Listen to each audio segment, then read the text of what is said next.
ஃபினான்ஸ்னு எடுத்து அந்த ஸ்கேம்ன்ற விஷயத்த பேசி ஆகணும் சார். ஒரு ஸ்கீம் நல்லா பண்ணல அப்படின்னா ஏன் நல்லா பண்ணல, என்ன பண்ணாரு அப்படின்னு நம்ம கேட்குறோம். ஒரு ஸ்கீம் ரொம்ப சூப்பராக பண்ணிச்சுன்னு வச்சுங்களேன், அது எப்படி பண்ணுறாருன்னு அவங்களையும் நம்ம கேட்கணும். அது கேள்வி யாரும் கேட்க மாட்டாங்க. அது யாரும் கேட்க மாட்டாங்க. நல்லா பண்ணியிருக்கேன், நல்லா பண்ணியிருக்கேன், காசு வந்துச்சு எனக்கு. அவ்வளோ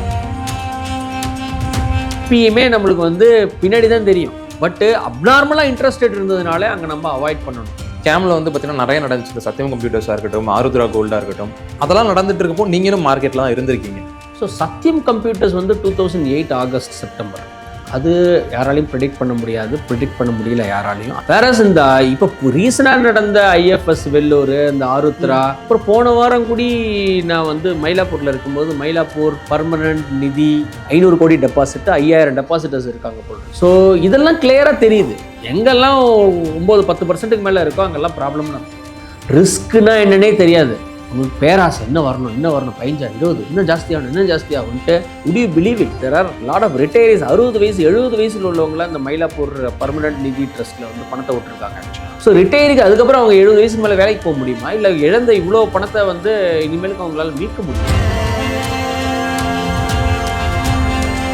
வணக்கம் சார். வணக்கம் கேஷம் சார். இன்னைக்கு வந்து நம்ம நிறைய டாபிக்லாம் பேசிட்டோம். ஸ்டாக் மார்க்கெட் ரிலேட்டடாக பேசிட்டோம், நிறைய விஷயம் பேசிட்டோம். பட் நம்ம அந்த ஃபினான்ஸ்னு எடுத்து அந்த ஸ்கேம்ன்ற விஷயத்த பேசி ஆகணும் சார். ஏன்னா மக்கள் வந்து எவ்வளோக்கு எவ்வளோ நம்ம வந்து காசை பெருக்கணும்னு நினைக்கிறாங்களோ அதே அளவு இழக்கிறவங்களும் ஜாஸ்தியாக இருக்காங்க. ஃபினான்ஸ்னு சொல்லிட்டு அதாவது ஸ்கேம்னு சொல்லிட்டு நாங்கள்லாம் வந்து தெரிஞ்சுக்கிறோம் அப்படின்னா எப்படி தெரிஞ்சுக்கிறோம்னா, இப்போ நான் ஒரு இடத்துல போய் காசு போடுறேன், அது ஸ்கேம் எனக்கு எப்போ தெரியுதுன்னா நியூஸ் பேப்பர்லையோ இல்லை ஏதோ ஒரு பெரிய பிரச்சனையோ வர்றப்ப தான் எனக்கு தெரியுது, ஓ இது ஸ்கேமா, என்ன இப்படிலாம் சொல்கிறாங்க அப்படின்னு சொல்லிட்டு. பட் நீங்கள் வந்து பார்த்தீங்கன்னா ஒரு ஃபினான்ஷியல் அட்வைசராக இருக்கீங்க அப்படின்றப்போ உங்களுக்கு வந்து பார்த்தோன்னே தெரியும் இந்த ஸ்கீமில் எப்படி இவனால் இவ்வளோ இன்ட்ரெஸ்ட் கொடுக்க முடியும், இந்த மாதிரி நிறைய விஷயங்கள் நீ பார்ப்பீங்க. எனக்கு தெரிஞ்சது இவ்வளோதான், உங்களுக்கு நிறைய தெரியலாம். ஸோ வந்து என்னென்ன ஃபினான்ஷியல் காம்பனன்ட்ஸ்லாம் நீங்கள் பார்ப்பீங்க ஒரு ஸ்கேம்ன்றதை தெரிஞ்சுக்கணும் அப்படின்னா என்னென்ன நம்ம பார்க்கணும்? எப்போ வந்து ஒருத்தர் அப்நார்மலாக ஒரு இன்ட்ரெஸ்ட் ரேட் கொடுக்குறாங்களோ, இப்போ எப்படி நம்ம சொல்லுவோம்னா மியூச்சுவல் ஃபண்ட்ஸில் ஒரு ஸ்கீம் நல்லா பண்ணல அப்படின்னா ஏன் நல்லா பண்ணல, என்ன பண்ணார் அப்படின்னு நம்ம கேட்குறோம். ஒரு ஸ்கீம் ரொம்ப சூப்பராக பண்ணிச்சுன்னு வச்சுங்களேன், அது எப்படி பண்ணுறாருன்னு அவங்களையும் நம்ம கேட்கணும். அது கேள்வி யாரும் கேட்க மாட்டாங்க. அது யாரும் கேட்க மாட்டாங்க. நல்லா பண்ணியிருக்கேன், காசு வந்துச்சு எனக்கு, அவ்வளோ. ஸோ எந்த ஒரு முதலீடுமே ரிவார்டை பார்க்கக்கூடாது, ரிஸ்க்கை பார்க்கணும். ஒருத்தர் பேங்க்கில் 7% தான் கொடுக்க முடியும்னு சொல்கிறாங்க. ஒரு பெரிய பேங்க்கு 50,000 கோடி 1 லட்சம் கோடி 2 லட்சம் கோடி ஒரு பேங்க்கே இவ்வளோ தான் கொடுக்குறாங்கன்னு சொன்னால் அவங்க எப்படி 20% கொடுக்குறாங்க? மாதம் 1%, மாதம் 2%, மாதம் 4%. நிறைய பேர் 1 லட்சம் போட்டால் 1 லட்சம் தரோம், மாதம் உங்களுக்கு 20,000 தரோம். இந்த மாதிரிலாம் நிறைய நான் பார்க்குறேன். எனக்கு நிறைய வியூவர்ஸ் ஃபோன் பண்ணுறாங்க. I feel very bad for them ஆக்சுவலாக. ஏன்னா ஆசையை தூண்டுறது, அந்த படத்தில் சொல்கிற மாதிரி தான் ஆசையை தூண்டுறது ஆக்சுவலாக. ஸோ ஃபஸ்ட்டு அப்நார்மலாக ஏதாவது கொடுத்தாங்கன்னா அங்கே அது சரியில்லைன்னு அர்த்தம். எதுக்கு அவங்க ஹையராக அவங்கக்கிட்ட பாரோ பண்ணணும்? பேங்க்கில் போய் பாரோ பண்ணிக்கலாமே. ஒரு கம்பெனி நடத்துகிறாங்க, அந்த கம்பெனி போய் அவங்கக்கிட்ட ஏதாவது அசட்ஸ் இருந்ததுன்னா அதை பேங்க்கில் பிளெட்ஜ் பண்ணிவிட்டு அவங்க வாங்கிக்க வேண்டியதானே. ஃபிக்ஸட் டெபாசிட்ங்கிறது ஒரு பாரோயிங். உங்ககிட்டேருந்து கடனை வாங்குறாங்க. எத்தனை % கடன் வாங்குறாங்க? உங்களுக்கு 20%. உங்களுக்கு 20% கொடுக்கணும்னா 20% கடனை வாங்கி அவங்க எத்தனை இன்ட்ரெஸ்ட் ரேட்டுக்கு லெண்ட் பண்ணுவாங்க? 25%, 30% லெண்ட் பண்ணுவாங்க. ஸோ அங்கே ரிஸ்க் ஜாஸ்தி இருக்கா இல்லையா? அவங்க திருப்பி கொடுத்தா தானே உங்களுக்கு திருப்பி கொடுக்க முடியும். ஸோ அதனால் எங்கெல்லாம் அப்நார்மலாக இன்ட்ரெஸ்ட் இருக்குது, பேங்க்கோட ஒரு 4% 5% ஃபிக்ஸடாக கொடுக்குறாங்கனாலே அங்கே அபாயம் இருக்குங்கிறத நம்மளுக்கு ஒளி அடிக்கணும். நம்மளுக்கு அதுதான் ஃபஸ்ட்டு க்ரைட்டீரியா. அதுக்கப்புறம்தான் நம்பகத்தன்மை, எத்தனை வருஷமாக இருக்காங்க, அவங்க நல்லவங்களா கெட்டவங்களா, அந்த ஆராய்ச்சியெல்லாம் அந்த 2வது பட்சம் தான். ஏன்னா இவ்வளோ பெரிய பேங்க்கே பெரிய பஸ்டாது. ஸோ ஒரு நிதி நிறுவனம் எல்லாம் பஸ்ட் ஆகுது, ஒரு ஸ்கேம் பண்ணுறது, ஏமாத்துறதுங்கிறதெல்லாம் ரொம்ப சாதாரணமான இது. 3வது வந்து அது இன்றைக்கி நேற்று நடக்கிறது இல்லை. எப்படி பார்க்குறதுன்னு நீங்கள் கேட்டீங்க. எப்பயுமே நம்மளுக்கு வந்து பின்னாடி தான் தெரியும். பட்டு அப்நார்மலாக இன்ட்ரெஸ்டட் இருந்ததுனாலே அங்கே நம்ம அவாய்ட் பண்ணணும். இது இப்போ மட்டும் இருக்கிறது இல்லை, 2024 மட்டும் கிடையாது. 20 வருஷம் முன்னாடியும் அதுதான், 30 வருஷம் முன்னாடியே தான், தாத்தா காலத்துலேயும் அதுதான், 100 வருஷம் முன்னாடி அதுதான். அதான் பஃபட் சொல்கிறாரு, every time the new set of investors will learn some very old lessons அப்படிங்கிறாரு. ரொம்ப கேர்ஃபுல்லாக சொல்கிறாரு. சம் வெரி ஓல்டு லெசன்ஸுங்கிற என்றைக்குமே புதிய பாடங்கிறது ஒன்றும் கிடையாது. உங்கள் அப்பா படித்தது நீங்கள் படிக்கிறீங்க. இன்னைக்கு நாளைக்கு குழந்தை பிறக்க போதானே இதே மாதிரி ஒரு ப்ராப்ளத்தை ஒரு 10-20 வருஷம் கழித்து அது பார்க்கும் ஆக்சுவலாக. ஸோ புதிய பாடங்கிறது ஒன்றும் கிடையாது. எல்லாம் பழைய பாடம் தான் நம்ம புது பிளேட்டில் நம்ம கற்றுக்குறோம் அன்றைக்கி. சார் இப்போது இந்த ஸ்கேமில் வந்து பார்த்தீங்கன்னா நிறைய நடந்துச்சு. இந்த சத்தியம் கம்ப்யூட்டர்ஸாக இருக்கட்டும், ஆருத்ரா கோல்டாக இருக்கட்டும், நிறைய ஸ்கேம்ஸ்லாம் நடந்துட்டு இருந்துச்சு. அதெல்லாம் நடந்துட்டு இருக்கப்போ நீங்களும் மார்க்கெட்டில் தான் இருந்திருக்கீங்க. ஏன்னா நீங்கள் உங்களோட சர்வீஸ் டைம் நீங்கள் சொல்லியிருக்கீங்க அவ்வளோ வருஷமாக இருந்திருக்கேன் அப்படின்னு சொல்லிட்டு.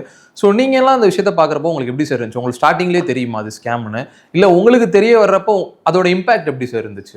ஸோ சத்யம் கம்ப்யூட்டர்ஸ் வந்து 2008 ஆகஸ்ட் செப்டம்பர், அது யாராலையும் ப்ரெடிக்ட் பண்ண முடியாது, ப்ரெடிக்ட் பண்ண முடியல யாராலையும், அது யாருக்கும் தெரியாது. ஓகே. வேறஸ் இந்த இப்போ ரீசனாக நடந்த ஐஎஃப்எஸ் வெள்ளூர், இந்த ஆருத்ரா, அப்புறம் போன வாரம் கூடி நான் வந்து மயிலாப்பூரில் இருக்கும்போது மயிலாப்பூர் பர்மனன்ட் நிதி ஹிந்து ட்ரஸ்ட் நிதியில் வந்து அது ஒரு 500 crores ஏதோ ஒரு இன்ட்ரெஸ்ட் கொடுக்காம நிறைய பேர் வெளியில் அந்த சவுத் மடா ஸ்ட்ரீட்டில் ப்ரொட்டஸ்ட் பண்ணிட்டு இருந்தாங்க. நான் ஃபுல்லாக படிக்கல. 500 கோடி டெபாசிட், 5000 டெபாசிட்டர்ஸ் இருக்காங்க போல் இருக்கு, நிறைய பேர் வந்து ப்ரொட்டஸ்ட் பண்ணிருந்தாங்க. ஸோ இதெல்லாம் கிளியராக தெரியுது. எங்கெல்லாம் 9-10% மேலே இருக்கோ அங்கெல்லாம் ப்ராப்ளம்னு அர்த்தம். சார் எனக்கு இப்போ என்ன டவுட்னா சார், இப்போது நீங்கள் நிறைய ஃபினான்ஷியல் இன்வெஸ்டர்ஸ் எல்லாருமே வீடியோ போடுறீங்க, இந்த மாதிரி வந்து உங்களுக்கு ஒரு சூப்பரான வாய்ப்பு இருக்குது, ஸ்டாக் மார்க்கெட்டில் போடுங்க, வந்து மியூச்சுவல் ஃபண்டில் போடுங்கன்னு எல்லாருமே அவ்வளோ சொல்லிட்டு இருக்கீங்க, அதுவும் டெய்லியும் சொல்கிறீங்க மக்கள்கிட்ட. ஆனால் அதெல்லாம் இல்லாமல் எந்த விஷயம் சார் அவங்கள்ட்ட ஈர்க்குது அவங்கள? இப்படி வந்து டக்குன்னு பிளாங்காக வந்துட்டு எந்த ஒரு ஷியூரிட்டியுமே இல்லை, காசு கொடுங்கன்றாங்க, காசு கொடுத்துட்டு இத்தனை பேர் ஏமாந்துட்டு எப்படி இருக்காங்க? ஏன்னா இப்போது எல்லாருமே சொல்கிறாங்க ஸ்டாக் மார்க்கெட்டுக்கான அவேர்னஸ் அதிகமாகிட்டு இருக்கு, அப்போ ஸ்கேமுக்கானது இன்னும் நடந்துக்கிட்டே தான் இருக்குது. புரியல சார், அப்போ என்ன சார் நடந்துட்டு இருக்கு? It's very good question Keshav. நான் எப்படி இதை பார்க்குறேன்னா, இந்த ஸ்கேமில் போய் மாட்டுறாங்கல்ல, எல்லாரும் போய் மாட்டுறது இல்லையே, ஒரு சில செட் ஆஃப் பீப்புள் மட்டும்தான் போய் மாட்டிக்கிறாங்க. இவங்க அவ்வளோ கொடுக்குறாங்க, அவங்க அவ்வளோ கொடுக்குறாங்க, டபுள் ஆக்குறாங்க, மாதம் கொடுக்குறாங்க. இவங்க வந்து ஒரு செட் ஆஃப் பீப்புள் அவங்க போய் ட்ராப் ஆகிறாங்க. நான் வந்து அவங்களோட பிஹேவியரை பார்க்குறேன். ஓகே. அவங்க பிஹேவியர் எப்படி இருக்குன்னா, அவங்க வந்து ஃபஸ்ட் அண்ட் ஃபார்மோஸ்ட் இன்அடிக்குவேட் சேவிங்ஸ். அவங்களுடைய சேமிப்பு அவங்களுக்கு பத்துறதில்ல. ஒருத்தர் வேலைக்கு போகிறாரு, சம்பாதிக்கிறாரு, அவர் சேமிப்பு பத்துறதில்லை, குடும்பம் நடத்துறதுக்கு பத்துறதில்லை, அவருக்கு பத்துறதில்லை. ஸோ எங்கேயாவது ஒன்று ஜாஸ்தி கொடுக்குறாங்கன்னா அங்கே ஏதாவது பண்ணி நம்ம அப்படியே டபுள் ஆக்கிட மாட்டோமா, நம்ம ஏதாவது காலத்தை தள்ளிட மாட்டோமா, நம்ம லோன் அடைச்சிட மாட்டோமா, நம்ம வந்து இதை வச்சுட்டு நம்ம ஏதாவது எக்ஸ்ட்ரா எதாவது பண்ண முடியாதா அப்படின்னு அவங்க நினைக்கிறாங்க. ஸோ அவங்க ஃபஸ்ட்டு பிஹேவியர் பார்த்தீங்கன்னா, இதில் போய் மாற்றவங்களுடைய பிஹேவியர் இன்அடிக்குவேட் சேவிங்ஸ். ஓகே. அவங்க வந்து சேமிக்கிறது கிடையாது, இல்லை சேமிக்கிறது பத்தாமல் போகுது, அதனால ஜாஸ்தி கிடைக்குமான்னு பார்த்து பண்ணுறாங்க. ரெண்டாவது வந்து க்ரீடு, பேராசை. அதான் நிறைய இடத்துல நான் சொல்லியிருக்கேன், greed is always returns focused, risk blinded. ரிஸ்க்குனா என்னன்னே தெரியாது அவங்களுக்கு, பேராசை, இன்னும் வரணும் 15 20 இன்னும் ஜாஸ்தியாகும்ன்ட்டு ரிஸ்க், அண்டர்லைங் அசர்ட்டோடைய ரிஸ்க் என்னங்கிறதே அவங்க பார்க்கறது கிடையாது. ஸோ அதனால் வந்து இந்த க்ரீடு, இந்த பேராசை தான் இந்த ரெண்டாவது. மூணாவது காரணம் என்னென்னா, இப்போ நிறைய ஜுவல்லரியிலெல்லாம் கூடி நிறைய இது மாதிரி நடக்குது. மாதம் கட்டுங்க, 11 மாதம் கட்டுங்க, 12வது மாதம், இது மாதிரி நிறைய ஜுவல்லரி ஷாப்லாம் கூடி மூடிட்டு போகிறாங்க. இது என்னென்னா பிளைண்ட் ட்ரஸ்ட்.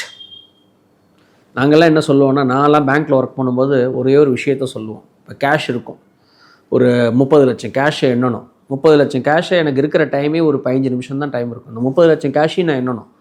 15 நிமிஷத்தில் நான் எப்படி ஒன்றுன்னா எண்ணிட்டு இருக்கிறது ரொம்ப டைம் ஆகும். அப்போ என்ன ஆகும், ஒரு 4-5 செக்ஷனை எண்ணுவோம். அவங்க அந்த கேஷியர் பார்த்துருப்பாங்க. அந்த கேஷை எண்ணி ஏதாவது ஒன்றத்தை மட்டும் நாங்கள் டெஸ்ட் பண்ணுவோம், கரெக்டாக இருக்கான்னு பார்ப்போம். ஸோ என்னென்னா ட்ரஸ்ட், அவங்க மேலே உங்களுக்கு நம்பிக்கை இருக்கணும், பட் யூ மஸ்ட் வெரிஃபை. பேங்க்கில் ரொம்ப முக்கியமான வார்த்தைன்னா ட்ரஸ்ட் பட் வெரிஃபை. நம்பணும், ஆனால் அதை சரியாக இருக்கான்னு பார்க்கணும். ஸோ இந்த பிளைண்ட் ட்ரஸ்ட் போகிறது, அவங்க 60 வருஷமாக இருக்காங்க, 50 வருஷமாக இருக்காங்க, 100 வருஷமாக இருக்காங்க, அவங்கள மாதிரி யாரும் கிடையாது, அவங்க இப்படி, அவங்க இந்த ரிலீஜன், அவங்க அது, இந்த மாதிரி இந்த பிளைண்ட் ட்ரஸ்ட் போகிறது வந்து இந்த காலத்துக்கு உதவாது. யார் வேணாலும் தப்பு பண்ணலாம். அவங்க இன்டென்ஷனலாக வந்து வேணும்னே பண்ணியிருந்தாங்கன்னா அது கவர்மெண்ட்.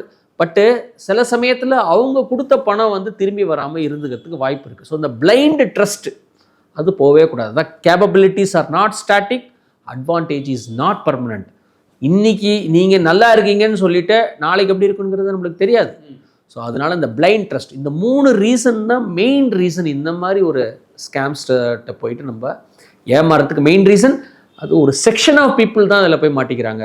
ஒரு நல்ல நாலேஜபிள் ஒரு ஃபினான்ஷியல் அட்வைசர் மூலமாக அணுகிறவங்க எல்லாம் எனக்கு தெரியும், நான் எல்லாம் பார்த்துக்குவேன். இது வந்து 90ஸ்லேயும் இதே மாதிரி. 90ஸ்ல பார்த்தீங்கன்னா கார்லேயே போவோம், அந்த பிளான்டேஷன்ஸு, ஈமு, கொஞ்ச நாள் முன்னாடி இந்த வெள்ளூர், இப்போ அந்த மயிலாப்பூர் ட்ரஸ்ட் பார்க்குறோம் நம்ம பணம் வரணும்னு வேண்டிக்கிறோம். அவங்க வரணும்னு கவர்மெண்ட் ஆக்ஷன் எடுப்பாங்க, இல்லை அவங்களுக்கு வரணுங்கிறத நம்ம வந்து இது யாரோ வீடியோ பார்க்குறவங்க வந்து இது வந்து தவறாக நினச்சிக்க கூடாது. இது வந்து நம்ம சொல்கிறதுக்கு மெயின் ரீசன் என்னென்னா, அவங்க பணம் வரணுங்கிறத நம்ம வேண்டிக்கிறோம், அவங்க வரணுங்கிறத நம்ம விரும்புகிறோம். பட் இதில் மாதிரி எதுக்கு நம்ம நம்மளுடைய பீஸ் ஆஃப் மைண்டை இழக்கணுங்கிறதுக்கு தான் இது மெயின் அப்ஜெக்டிவ் நான் சொல்கிறது. சார் இப்போ கடைசி கொஸ்டின் என்னன்னா, இதுலேருந்து தான் நம்மளை பாதுகாத்துக்கணும். நீங்கள் சொல்கிறீங்களா ஒரு செட் ஆஃப் பீப்புள்ஸ் இருக்காங்க அப்படின்னு சொல்லிட்டு, அவங்களுக்கு நீங்கள் ஒரு மெசேஜாக வந்து இதில் நீங்கள் பார்த்துருங்க, இந்த விஷயம்லாம் தெரிஞ்சுக்கோங்க அப்படின்னு சொன்னோன்னா என்னவா இருக்கும் சார்? நமக்கு நாமே ஓகே, நம்மளே தான் பார்த்துக்கணும். ரிஸ்க் என்ன, ரிவார்டு என்ன, ஃபினான்ஷியல் அட்வைசர் வச்சுக்கணும். நம்மளுக்கு தெரியலையா, கேட்குறதுல தவறு கிடையாது. எல்லாம் எனக்கு தெரியும் அப்படின்னு எப்பயுமே அணுகாதீங்க. ஏன்னா ஃபினான்ஸ் வந்து ரொம்ப சீரியஸான டாபிக். இது விளையாடுற பொருள். உங்கள் ஹார்ட் ஏர்ன்டு மணி 10, 15, 20 நிறைய ரிட்டையரிஸ். would you believe it, there are lot of retirees. 60 வயசு 70 வயசில் உள்ளவங்களாம் இந்த மயிலாப்பூர் பர்மனெண்ட் நிதி ட்ரஸ்ட்டில் வந்து பணத்தை விட்டுருக்காங்க ஆக்சுவலாக. ஸோ ரிட்டையருக்கு அதுக்கப்புறம் அவங்க 70 வயசுக்கு மேலே வேலைக்கு போக முடியுமா, இல்லை இழந்த இவ்வளோ பணத்தை வந்து இனிமேலுக்கு அவங்களால மீட்க முடியுமா?